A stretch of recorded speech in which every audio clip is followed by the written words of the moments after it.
Introduction. UBI Unconditional Basic Income, also known as Universal Basic Income, there are also many other names, is an idea that may seem extremely strange, unreal, expensive, and generally shocking. How can there be such an income that everyone receives just like that, in exchange for nothing? Nothing could be more wrong. This is a real solution. It guarantees an income, perhaps at a low and very basic level, but it fundamentally changes the distribution of power in the market and in society.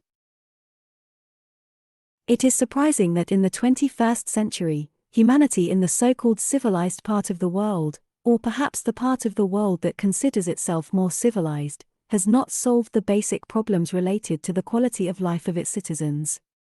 Even more surprising is the fact that many people who claim to fight for the dignity of life do not notice the inherent flaws in the real system in which we operate, leading to extremely difficult situations for many people, even though it doesn't have to be that way. However, in the public and media space, including the new generation media, the internet, social media, there is a lot of talk about inequality, exclusion, and discrimination in various aspects, including financial ones, as well as the malfunctioning of the administrative, judicial, and political systems of states, regardless of how they are implemented and in which country. This is significant because technological advancement cannot proceed without reflecting on the condition of the entire society and the progressing inequalities, including their causes and consequences. For example, consider the demographic situation and crime in many countries. Each person lives in two dimensions of reality, their own, in the world of their own experiences and surroundings, and media reality, experiences and events described by journalists and columnists. We also have different knowledge resources, and this knowledge is used in different ways. Thanks to new technological achievements such as the internet, a new space has been created, social media, which is a kind of hybrid.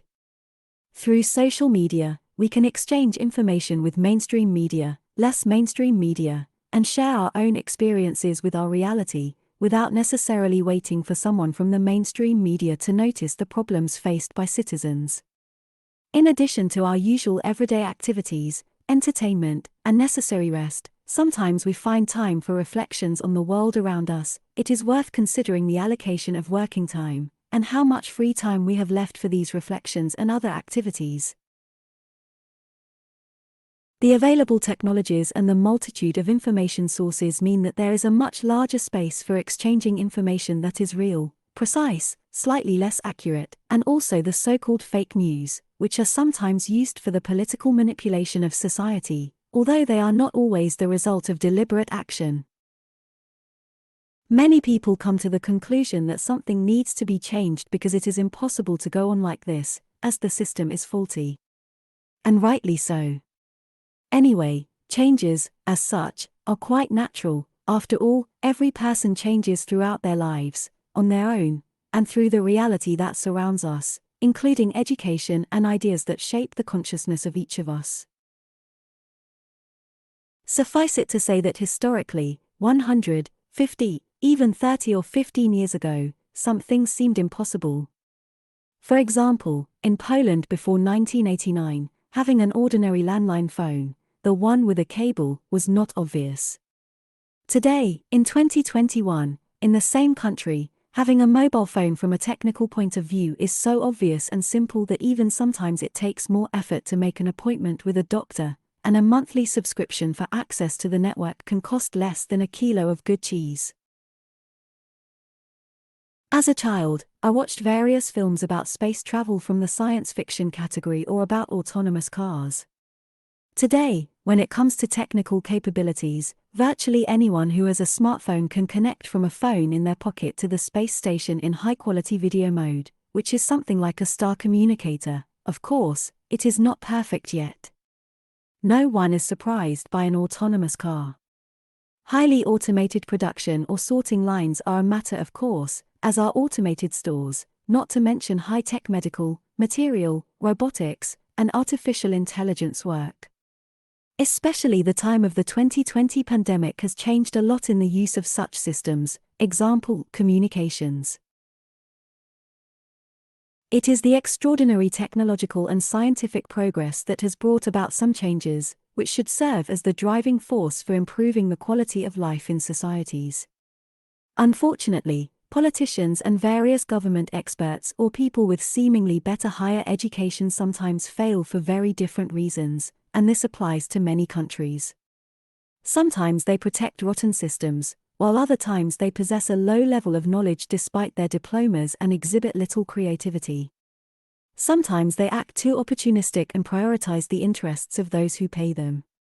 Moreover, technological and social changes are so rapid that, unfortunately, they cannot keep up with the introduction of changes in the legal systems. Additionally, they can be driven by ideologies, not to be confused with positive ideas. However, this problem is not limited to politicians. Many great people from politics or other nice and creative citizens, who actually want to make a difference, lack the necessary clout or do not have the time, money, or strength to fight for power in order to bring about real change. It is worth contemplating this in the context of lost time, missed opportunities, and unexplored potential by entire societies and individual citizens.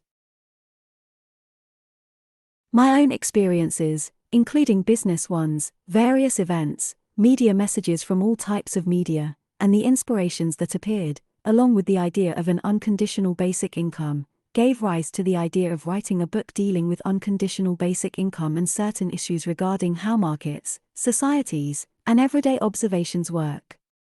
Although the originator of the idea was working on a project to improve the operation and effectiveness of social security systems to enhance their quality of operation and to place the citizen as a central entity in such a system, in the end, the idea arose that writing a few words about, among other things, unconditional basic income makes sense and fits perfectly into the previously mentioned issue. I will not elaborate on the history of the unconditional basic income because a lot has already been written on this subject, and you can safely refer to other publications if you are particularly interested in the historical aspect. My main focus is on exploring the possibility of real action and potential solutions. It's important to note that, in my opinion, UBI should not be strictly associated with any specific ideology like communism, socialism, or capitalism.